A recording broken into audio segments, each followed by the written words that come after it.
नमस्कार दोस्तों, मेरा नाम है राजके वर्मा और आप देख रहे हैं रिपोर्टर जी। दोस्तों, आज के इस वीडियो एक्सप्लेनर में हम बात करने वाले हैं प्रधानमंत्री नरेंद्र मोदी ने जो रविवार को एक अपील की थी देश के लोगों से कि एक साल तक सोना मत खरीदो, एक साल तक विदेश यात्रा को पोस्टपोन करें और तेल की बचत करें। इसके अलावा जहां भी ज़रूरत हो वहां पर चीज़ों को तभी इस्तेमाल करें जब बहुत ज़्यादा ज़रूरत है, क्योंकि आप जानते ही हैं कि पश्चिम एशिया में जिस तरह का तनाव चल रहा है अमेरिका और ईरान के बीच।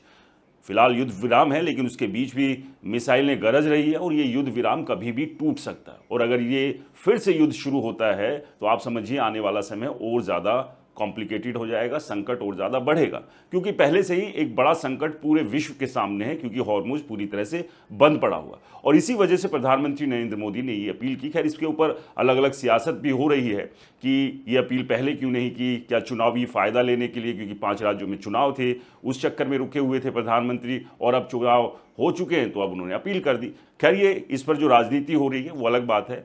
आज का मुद्दा हमारा ये नहीं है। हमारा मुद्दा ये है कि इस सब के बीच भारत के रियल एस्टेट पर इसका क्या असर पड़ेगा। क्या भारत के रियल एस्टेट जो पहले से मंदी के दौर से गुजर रहा है उसको एक बड़ा झटका यहाँ पड़ने वाला है? क्योंकि अगर आर्थिक संकट देश के सामने बहुत बड़ा हो जाता है तो जाहिर सी बात है लोग अपनी जो सेविंग है या अपना पैसा है, जो सोच रहे थे कि चलिए कहीं प्रॉपर्टी में इन्वेस्ट कर देते हैं या अपने लिए घर खरीद लेते हैं, तो वो उसे और टाल देंगे, क्योंकि पहले से ही मार्केट में घर खरीदार है नहीं। क्योंकि प्रॉपर्टी के दाम आप जानते ही हैं कि जिस तरह से हाइप क्रिएट करके उन्हें रॉकेट बनाया हुआ है।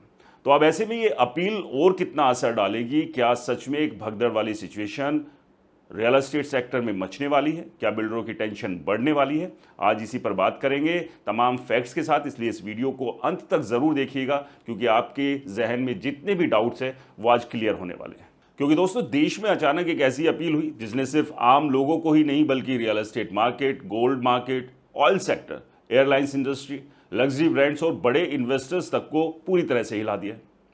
क्योंकि आप जानते हैं प्रधानमंत्री नरेंद्र मोदी ने देशवासियों से ऐसी बात कही कि जिन्हें कई एक्सपर्ट्स सिर्फ सामान्य अपील नहीं बल्कि आने वाले आर्थिक दबाव का संकेत बता रहे हैं। बताते हैं कि प्रधानमंत्री ने क्या कुछ कहा। प्रधानमंत्री ने लोगों से कहा कि अगले एक साल तक सोना खरीदने से बचिए, विदेश यात्रा कम कीजिए, पेट्रोल डीजल का कम इस्तेमाल कीजिए और पब्लिक ट्रांसपोर्ट का उपयोग बढ़ाइए, और जहां संभव हो वहां वर्क फ्रॉम होम और वर्चुअल मीटिंग अपनाइए। अब ये बयान ऐसे समय में आया जब पूरी दुनिया वेस्ट एशिया क्राइसिस, महंगे crude oil, global supply chain stress और बढ़ती महंगाई से जूझ रही है। न्यूज़ ऑन एयर की एक रिपोर्ट के मुताबिक सरकार फॉरेन एक्सचेंज बचाने और इंपोर्ट बिल कम करने को लेकर चिंतित है। लेकिन अब सबसे बड़ा सवाल ये कि आखिर इस पूरी अपील का रियल एस्टेट मार्केट से क्या लेना देना है। देखिए, ऊपर से देखने में लग सकता है कि सोना मत खरीदो, तेल बचाओ और विदेश यात्रा कम करो जैसी बातें सिर्फ ऑयल क्राइसिस या फॉरेक्स बचाने के लिए कही गई, लेकिन असली असर कहीं ज़्यादा बड़ा हो सकता है। क्योंकि रियल एस्टेट मार्केट सिर्फ ईंट पत्थर का खेल नहीं है, ये पूरी तरह सेंटिमेंट इकोनॉमी पर चलता है। अगर लोगों को लग जाए कि आने वाला समय आर्थिक रूप से कठिन और मुश्किल हो सकता है तो सबसे पहले क्या रुकता है? लग्जरी स्पेंडिंग, और करोड़ों की प्रॉपर्टी खरीदना भी उसी लग्जरी स्पेंडिंग का एक हिस्सा है। इस समय इंडिया का रियल एस्टेट मार्केट वैसे ही एक अजीब मोड़ पर खड़ा है। ऊपर से हेडलाइंस लगातार बता रही है कि प्रॉपर्टी प्राइस रिकॉर्ड हाई पर है, लग्जरी हाउसिंग की डिमांड बढ़ रही है, करोड़ों के फ्लैट्स बिक रहे हैं, लेकिन अंदर की कहानी दोस्तों अलग है। कई रिपोर्ट्स इशारा कर रही है कि सेल्स ग्रोथ धीमी पड़ने लगी है और इन्वेस्टर्स अब एग्जिट स्ट्रेटेजी ढूंढ रहे हैं। एक रॉयटर्स की रिपोर्ट ही आप उठा लीजिए, उसके अनुसार भारत का इंपोर्ट प्रेशर तेजी से बढ़ रहा है, क्योंकि इंडिया अपनी लगभग 90% ऑयल ज़रूरत इंपोर्ट करता है। वहीं क्रूड ऑयल की कीमत $126 प्रति बैरल तक पहुंचने की चर्चा ने मार्केट में पैनिक बढ़ा दिया। अब जरा समझिए कि ऑयल महंगा होने का रियल एस्टेट से क्या कनेक्शन है। दोस्तों, जब क्रूड ऑयल महंगा होता है तो सिर्फ पेट्रोल डीजल महंगा नहीं होता, cement, steel, tiles, paint, transport, construction machineries और लॉजिस्टिक तक सबकी लागत बढ़ जाती है। यानी बिल्डर्स की कंस्ट्रक्शन कॉस्ट बढ़ जाती है। अगर किसी प्रोजेक्ट की कंस्ट्रक्शन कॉस्ट 10 से 15% भी बढ़ती है तो बिल्डर या तो फ्लैट की कीमत बढ़ाता है या प्रोजेक्ट डिले करता है, और दोनों ही स्थितियों में बायर डरने लगता है। यही वजह है कि कई डेवलपर्स इस समय नए लॉन्चेस को लेकर सावधानी बरत रहे हैं, खासकर लग्जरी सेगमेंट में। क्योंकि लग्जरी प्रॉपर्टी खरीदने वाले बायर्स कौन होते हैं? एनआरआई इन्वेस्टर्स, एचएनआई फैमिलीज, बड़े बिजनेसमैन, स्टॉक मार्केट में पैसा लगाने वाले इन्वेस्टर्स और वो लोग जो गोल्ड या इक्विटी से पैसा निकालकर रियल एस्टेट में लगाते हैं। लेकिन अब जब प्रधानमंत्री खुद लोगों से कह रहे हैं कि गोल्ड मत खरीदो, फ्यूल बचाइए और विदेश यात्रा रोकिए। तो इससे मार्केट में एक साइकोलॉजिकल फियर पैदा होता है कि शायद सरकार को आने वाले आर्थिक दबाव की आशंका है। और रियल एस्टेट में सबसे पहले क्या टूटता है? कॉन्फिडेंस। अगर बायर को लगने लगे कि आने वाले महीनों में इकोनॉमी स्लो हो सकती है, जॉब मार्केट दबाव में आ सकता है या महंगाई बढ़ सकती है, तो वो करोड़ों की लग्जरी प्रॉपर्टी खरीदने का फैसला टाल देते हैं। यही कारण है कि अब लग्जरी हाउसिंग मार्केट में भी नर्वसनेस बढ़ती दिख रही है। एनडीटीवी की एक रिपोर्ट ले लीजिए। इसके मुताबिक फाइनेंशियल ईयर 2026 में इंडिया का गोल्ड इंपोर्ट लगभग 72 अरब डॉलर तक पहुंच गया, जो देश के फॉरेक्स रिजर्व पर बड़ा दबाव डाल रहा है। अब यहां सबसे बड़ा कनेक्शन समझिए, इंडिया में गोल्ड और रियल एस्टेट दोनों को सेफ एसेट्स माना जाता है। जब लोगों को स्टॉक मार्केट या इकोनॉमी पर भरोसा कम होता है तो वो गोल्ड खरीदते हैं या प्रॉपर्टी। लेकिन अब सरकार खुद गोल्ड खरीदने से बचने की अपील कर रही है। इन्वेस्टर्स के दिमाग में अब एक नया डर पैदा होता है कि शायद आने वाला समय में कैश बचाना ज़्यादा ज़रूरी हो सकता है। और जब लोग कैश बचाने लगते हैं तो लग्जरी रियल एस्टेट सबसे पहले प्रभावित होता है, क्योंकि करोड़ों की प्रॉपर्टी खरीदना कोई ज़रूरत नहीं बल्कि बड़ा फाइनेंशियल कमिटमेंट होता है। अब बात करते हैं वर्क फ्रॉम होम की। पीएम मोदी ने वर्चुअल मीटिंग और वर्क फ्रॉम होम को फिर बढ़ाने की बात कही। इकोनॉमिक टाइम्स की एक रिपोर्ट के मुताबिक सरकार फ्यूल कंजप्शन कम करने के लिए कॉरपोरेट सेक्टर में हाइब्रिड मॉडल को बढ़ावा देने पर विचार कर रही है। अब इसका सबसे बड़ा असर कहाँ पड़ सकता है? गुरुग्राम, नोएडा, बेंगलुरु, हैदराबाद, पुणे और मुंबई जैसे कॉरपोरेट हब पर। कोविड के दौरान आपने देखा था कि जैसे ही वर्क फ्रॉम होम बढ़ा, कमर्शियल ऑफिस डिमांड गिर गई, रेंटल दबाव में आ गए और कई बड़े ऑफिस स्पेस खाली पड़े रहे। नाइट फ्रैंक और जेजेएल जैसी कंपनियों की पुरानी रिपोर्ट्स बताती है कि कोविड के पीक पर कई बड़े शहरों में ऑफिस वैकेंसी रेट 15% से ऊपर पहुंच गए थे। अब अगर फिर से हाइब्रिड या WFH यानी वर्क फ्रॉम होम बढ़ता है तो कमर्शियल रियल एस्टेट की ग्रोथ धीमी पड़ सकती है, कोवर्किंग कंपनियों पर असर पड़ सकता है, मेट्रो सिटीज़ में रेंटल्स की ग्रोथ कमज़ोर हो सकती है और सबसे बड़ा असर उन इन्वेस्टर्स पर पड़ सकता है जिन्होंने कमर्शियल प्रॉपर्टी में भारी पैसा लगाया हुआ है। अब यहाँ एक और बड़ा एंगल समझिए दोस्तों, इंडिया का रियल एस्टेट मार्केट पिछले कुछ सालों से लार्जली इन्वेस्टर ड्रिवन बनता जा रहा था, खासकर लग्जरी सेगमेंट, यानी कई लोग रहने के लिए नहीं बल्कि इन्वेस्टमेंट और एप्रिसिएशन के लिए फ्लैट्स खरीद रहे थे। लेकिन अगर इकोनॉमी अनसर्टेनिटी बढ़ती है तो सबसे पहले इन्वेस्टर गायब होता है, क्योंकि इन्वेस्टर हमेशा तेजी में आता है और डर में सबसे पहले भागता है। यही कारण है कि मार्केट में अब साइलेंट फियर बढ़ने लगा है। ऊपर से प्राइस अभी भी हाई दिख रहे हैं, लेकिन ग्राउंड लेवल पर बायर्स ज़्यादा नेगोशिएशन करने लगे हैं।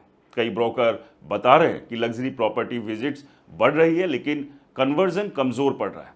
अब इसका असर मिडिल क्लास पर कैसे पड़ेगा, यानी आप और हम पर? यही सबसे बड़ा सवाल है, क्योंकि अगर ऑयल महंगा होता है तो सिर्फ पेट्रोल महंगा नहीं होता बल्कि हर चीज़ महंगी होती है। ट्रांसपोर्टेशन कॉस्ट बढ़ती है, फूड इन्फ्लेशन बढ़ती है, ईएमआई प्रेशर बढ़ता है और हाउस होल्ड बजट बिगड़ने लगता है। और जब मिडिल क्लास पर महंगाई का दबाव बढ़ता है तो वो सबसे पहले क्या रोकता है? प्रॉपर्टी परचेज, क्योंकि होम लोन लेना एक लॉन्ग टर्म कमिटमेंट है। अगर ईएमआई पहले ही सैलरी का बड़ा हिस्सा खा रही है और ऊपर से फ्यूल, स्कूल फीस, ग्रोसरी और मेडिकल एक्सपेंसेस बढ़ जाएं तो लोग नया फ्लैट खरीदने का फैसला टाल देते हैं। दोस्तों, इंडिया टुडे की रिपोर्ट के मुताबिक ऑयल मार्केट कंपनीज भारी अंडर रिकवरी झेल रही है और आने वाले समय में फ्यूल प्राइस पर दबाव बढ़ सकता है, यानी आने वाले महीनों में इन्फ्लेशन का खतरा और बढ़ सकता है। और यही कारण है कि अब डेवलपर्स, इन्वेस्टर्स और बायर तीनों के बीच बेचैनी बढ़ने लगी है, क्योंकि डर सिर्फ ऑयल का नहीं है, डर उस इकोनॉमिक स्लो डाउन का है जिसकी आहट अब कई सेक्टर में सुनाई देने लगी है। और यहीं से शुरू होता है सबसे बड़ा सवाल, आखिर पीएम मोदी ने अचानक गोल्ड खरीदने से बचने की अपील क्यों की और इसका रियल एस्टेट, रुपी और इंडिया की इकोनॉमी से क्या डीप कनेक्शन है? तो दोस्तों, अब आते हैं इस पूरी कहानी के इसी सबसे बड़े और खतरनाक हिस्से पर, क्योंकि असली खेल सिर्फ सोना, तेल या विदेश यात्रा नहीं, असली खेल है डॉलर, रुपी, गोल्ड और रियल एस्टेट के उस कनेक्शन का जिसके बारे में आम आदमी बहुत कम समझता है। इसलिए बड़े इन्वेस्टर्स, गवर्नमेंट और ग्लोबल फाइनेंशियल इंस्टीट्यूशंस हमेशा इस पर नज़र रखते हैं। और यही वजह है कि जब प्रधानमंत्री नरेंद्र मोदी ने अचानक देश से गोल्ड खरीदने से बचने, फ्यूल बचाने और विदेश यात्रा कम करने की अपील की तो कई इकोनॉमिस्ट और मार्केट एक्सपर्ट्स चौकन्ने हो गए, क्योंकि इंडिया दुनिया के सबसे बड़े गोल्ड इंपोर्टिंग देशों में से एक है। एनडीटीवी गोल्ड इंपोर्ट एनालिस्ट के मुताबिक फाइनेंशियल ईयर 2026 में भारत ने लगभग 72 अरब डॉलर का गोल्ड इंपोर्ट किया। अब जरा इस आंकड़े को समझिए, 72 अरब डॉलर मतलब लाखों करोड़ों रुपए का विदेशी मुद्रा भंडार सिर्फ सोना खरीदने में चला गया। और इसी समय दूसरी तरफ ऑयल इंपोर्ट बिल भी तेजी से बढ़ रहा है। इंडिया अपनी लगभग 90% क्रूड ऑयल जरूरत इंपोर्ट करता है। रॉयटर्स की रिपोर्ट के मुताबिक वेस्ट एशिया टेंशन फियर के कारण क्रूड ऑयल की कीमतों में भारी उछाल देखने को मिल रहा है। अब सोचिए, अगर एक तरफ ऑयल महंगा हो रहा है, दूसरी तरफ गोल्ड इंपोर्ट रिकॉर्ड लेवल पर हो और तीसरी तरफ ग्लोबल वॉर का डर बना हुआ है, तो सबसे ज्यादा दबाव किस पर पड़ेगा? देश के फॉरेक्स रिजर्व और रुपये पर। यही कारण है कि अब सरकार फॉरेन एक्सचेंज बचाने की कोशिश में दिखाई दे रही है, क्योंकि जब किसी देश का डॉलर तेजी से बाहर जाने लगता है तो उसकी करेंसी कमजोर होने लगती है। रुपये कमजोर होता है तो इंपोर्ट और महंगा हो जाता है और इन्फ्लेशन बढ़ती है। और यही वो चक्र है जिससे इकोनॉमी में डर पैदा होने लगता है। और इसी डर का सबसे बड़ा असर रियल एस्टेट मार्केट पर, क्योंकि रियल एस्टेट सिर्फ मकान खरीदने का बिजनेस नहीं है दोस्तों, ये लोगों के फ्यूचर कॉन्फिडेंस का इंडिकेटर है। और अगर लोगों को लगे कि आने वाले समय में महंगाई बढ़ेगी, नौकरी पर दबाव आएगा, ईएमआई महंगी होगी और बिजनेस स्लो होगा, तो वो सबसे पहले क्या रोकेंगे? प्रॉपर्टी खरीदना। अब यहां सबसे बड़ा कनेक्शन समझिए, इंडिया में गोल्ड और रियल एस्टेट दोनों को सेफ एसेट्स माना जाता है। स्टॉक मार्केट गिर जाए, इकोनॉमी स्लो हो जाए, तब भी लोग सोचते हैं कि सोना और जमीन कभी धोखा नहीं देते। यही वजह है कि भारत में करोड़ों लोग गोल्ड बेचकर प्रॉपर्टी खरीदते हैं और कई बार प्रॉपर्टी बेचकर गोल्ड खरीदते हैं। दोनों बाजार एक दूसरे से गहराई से जुड़े हुए हैं। अगर गोल्ड की डिमांड गिरती है तो कुछ पैसा प्रॉपर्टी मार्केट में जा सकता है, लेकिन अगर फियर बहुत ज्यादा बढ़ गया तो लोग गोल्ड भी नहीं खरीदेंगे और प्रॉपर्टी भी नहीं खरीदेंगे। यही सबसे बड़ा खतरा है जिसकी चर्चा अब धीरे धीरे फाइनेंशियल साइकिल में होने लगी है, क्योंकि अभी जो स्थिति बन रही है उसमें फियर को स्पेंडिंग बढ़ रहा है, लोग कैश बचाना चाहते हैं। और जब इकोनॉमी में कैश प्रिजर्वेशन मोड शुरू होता है तो लग्जरी रियल एस्टेट सबसे पहले प्रभावित होता है, क्योंकि करोड़ों की प्रॉपर्टी खरीदना कोई जरूरी खर्चा नहीं होता, वो कॉन्फिडेंस का खर्च होता है। यही वजह है कि कई बड़े शहरों में अब लग्जरी हाउसिंग की डिमांड को लेकर सवाल उठने लगे। ऊपर से हेडलाइंस अभी भी बता रही है कि मुंबई, गुरुग्राम, बेंगलुरु और दुबई लिंक्ड इंडियन इन्वेस्टर्स करोड़ों के फ्लैट खरीद रहे हैं, लेकिन ग्राउंड रियलिटी में कई डेवलपर्स अब अनसोल्ड इन्वेंट्री और स्लो कन्वर्जन की चिंता करने लगे, खासकर इन्वेस्टर ड्रिवन मार्केट में। ऐसे में अब सवाल यह है कि आगे क्या हो सकता है। पहला सिनेरियो है स्लो डाउन, और सबसे ज्यादा संभावना इसी की मानी जा रही है, क्योंकि अगर ऑयल महंगा रहता है, रुपये दबाव में रहता है और गवर्नमेंट लगातार फ्यूल सेविंग और फॉरेन एक्सचेंज कन्वर्जन की बात करती रहती है, तो लोगों का स्पेंडिंग बिहेवियर बदलने लगता है। लग्जरी प्रॉपर्टी सेल धीमी हो सकती है, इन्वेस्टर बाइंग घट सकती है, कमर्शियल रियल एस्टेट पर दबाव बढ़ सकता है, रेंटल्स की ग्रोथ रुक सकती है और कई बिल्डर्स नई लॉन्च टाल सकते हैं। दोस्तों, कोविड के बाद जैसे लोगों ने तेजी से प्रॉपर्टी खरीदी थी, वैसा मोमेंटम कमजोर पड़ सकता है, खासकर उन मार्केट में जहां प्राइसेस पहले ही बहुत तेजी से बढ़ रहे हैं।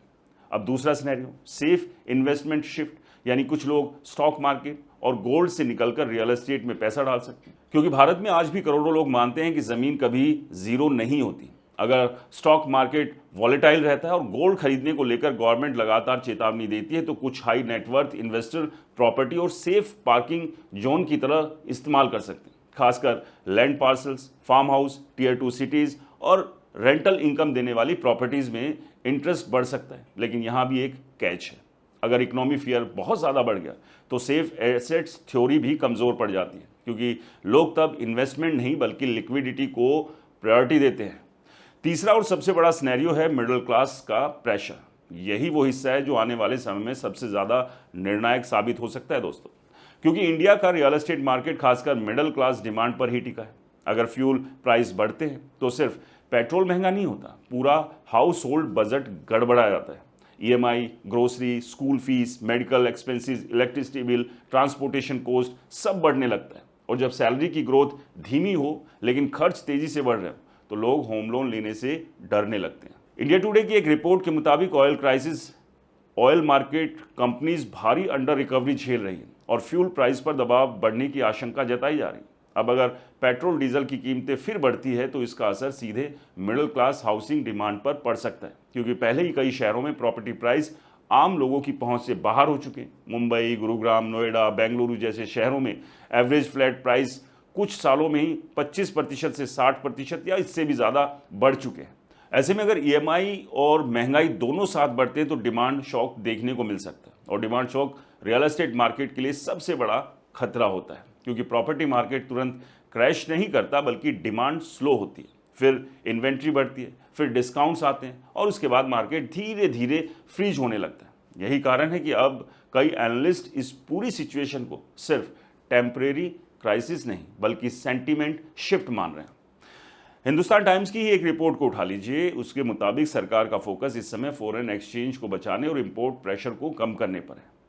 तो दोस्तों, कहानी कुल मिला के यही है कि ये जो अपील की गई है और जिस तरह के हालात विश्व भर के बने हुए हैं, पश्चिमी एशिया में बने हुए हैं, और ये क्राइसिस अगर इसी तरह से बढ़ता रहा तो आने वाला जो ये संकट है और ज़्यादा बढ़ेगा। वैसे संकट की शुरुआत तो 2 महीने पहले ही हो चुकी थी, लेकिन अब वो तेज़ी से बढ़ने लगा है। फिलहाल अच्छी बात यह है कि सरकार ने डीजल और पेट्रोल के दाम बढ़ाए नहीं हैं, लेकिन ये कब तक नहीं बढ़ेंगे ये भी अपने आप में एक बड़ा सवाल है। और अगर ये दाम बढ़ते हैं तो आप समझिए कि हर बाजार के ऊपर इसका असर पड़ेगा, फिर वो चाहे सोना हो, फिर वो चाहे रियल एस्टेट हो। तो ऐसे में अब सभी लोग जो है वेट एंड वॉच की सिचुएशन में, और आप भी अपनी प्रायोरिटी के हिसाब से ही चीज़ों को डील कीजिए।